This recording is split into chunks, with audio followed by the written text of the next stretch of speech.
Shalom saudara-saudari, welcome to Gibeon Church.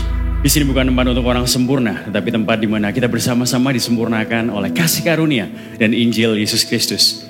Minggu ini kita masuk ke dalam perenungan Katekismus Reformasi minggu yang keempat. Seperti biasa saya akan membacakan pertanyaannya, lalu kita akan bersama-sama membaca jawaban serta ayat bacaannya. Pertanyaan yang keempat, siapakah Bapa? Bapa ialah Allah yang perkasa dan yang berdaulat atas segala sesuatu sebagai pencipta dan penopang. Kita mempercayainya tanpa ragu bahwa Dia akan menyediakan apapun yang kita butuhkan dan akan mengerjakan kebaikan sekalipun kita mengalami kesengsaraan di dunia ini. Dia mampu melakukannya karena Dialah Allah yang Maha Kuasa dan Bapa yang pengasih. Mari kita baca bersama di Matius 7 ayat 11. Jadi, jika kamu yang jahat tahu memberi pemberian yang baik kepada anak-anakmu, apalagi Bapamu yang di surga, Ia akan memberikan yang baik kepada mereka yang meminta kepadanya. Silakan duduk, saudara-saudari. Saudara-saudari, kita dapat bersama-sama bersyukur di tempat ini karena kita memiliki Allah yang Maha Kuasa, yang juga adalah Allah Bapa kita.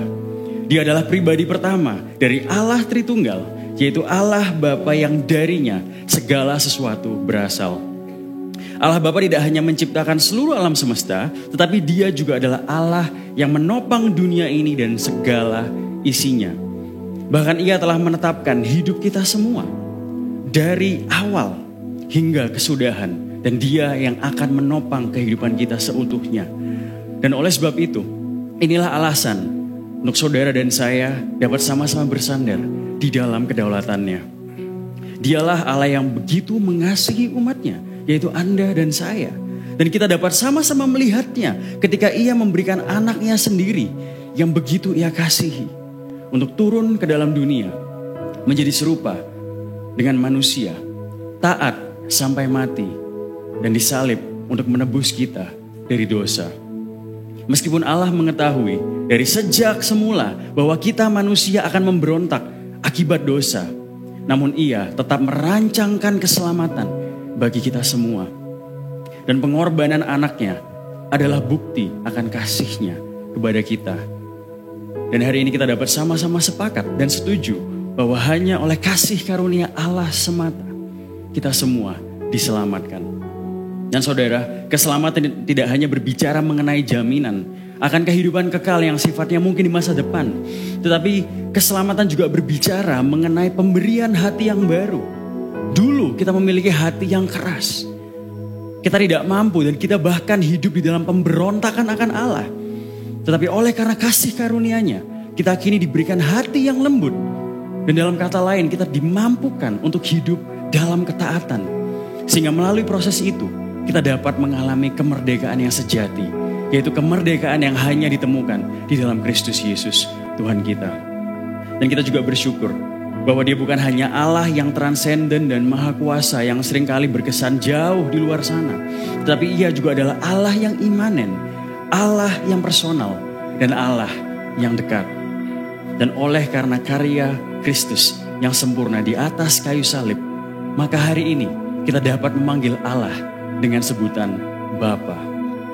Sebuah panggilan yang begitu erat dan juga intim. Bahkan hari ini kita dapat datang kepada-Nya. Dan juga bukan hanya hari ini, kapanpun dengan seluruh beban hidup dan juga pergumulan kita. Kita tidak perlu lagi datang dan berusaha untuk menutup-nutupi keterbatasan kita. Karena ada satu hal yang pasti, bahwa Allah tidak akan pernah menolak kita. Oleh karena apa? Oleh karena salib Kristus yang telah mempersatukan kita semua kepada Allah Bapa.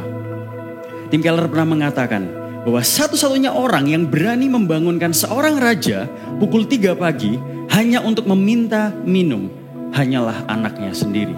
Dan kita semua, saudara dan saya, mempunyai akses seperti itu. Allah Roh Kudus yang tinggal di dalam kita akan terus-menerus menyempurnakan kita melalui proses hidup ini agar kita dapat menjadi semakin serupa dengan Kristus. Sehingga di dalam pergumulan hidup apapun, meskipun kita masih jatuh bangun di dalam perjalanan iman kita, kita tidak akan berlarut di dalam keputusasaan. Karena apa? Karena kita tahu bahwa Allah senantiasa memegang dan menopang seluruh hidup kita.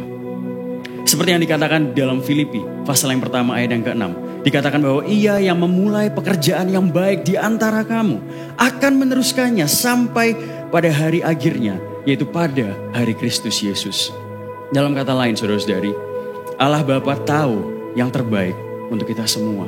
Sehingga apapun yang Ia berikan dan apapun yang Ia izinkan untuk terjadi di dalam kehidupan kita, itu adalah skenario yang terbaik untuk anak-anaknya, yaitu Anda dan saya. Saya mengajak setiap dari kita untuk bangkit berdiri. Saudara, mungkin beberapa saat terakhir kita mungkin mulai meragukan akan pemeliharaan Tuhan di dalam kehidupan kita. Mungkin kita masuk ke dalam tahun yang baru dan ada beberapa aspek di dalam kehidupan kita yang mungkin digoncangkan. Sehingga itu menimbulkan sebuah kekhawatiran di dalam hati kita. Dan akhirnya apa yang kita lakukan? Kita tidak bersandar kepada Kristus. Tetapi kita sandar dengan cara hidup kita. Kita bersandar kepada kekuatan kita sendiri. Oleh sebab itu saya mengajak setiap dari kita di tempat ini untuk masuk dalam doa pertobatan secara pribadi. Dipersilahkan.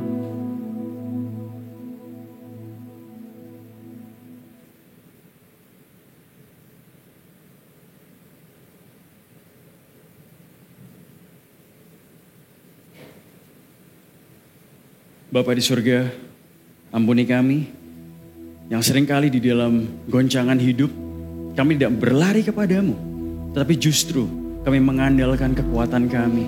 Kami mengandalkan cara hidup kami yang lama. Seringkali kami meragukan pemeliharaanmu, kesetiaanmu di dalam hidup kami. Ampuni kami Bapa.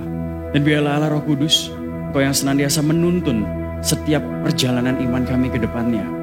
Biarlah Roh Kudus sendiri yang menunjukkan kita kepada karya Kristus, yaitu salibnya yang indah, yang menunjukkan kasih Allah yang tercurahkan bagi kita, umat-umatnya yang berdosa. Sehingga kita hari ini sadar akan identitas kita yang sesungguhnya, bahwa kita adalah anak-anaknya yang dikasihi oleh Allah Bapa di surga. Mampukan kami, Bapa, bentuk kami, pakailah kami sesuai dengan rencanamu. Yang mengucap syukur atas setiap pekerjaanmu di dalam hidup kami. Hanya di dalam nama Tuhan Yesus, Tuhan dan Juru Selamat kami yang hidup, kami berdoa. Amin.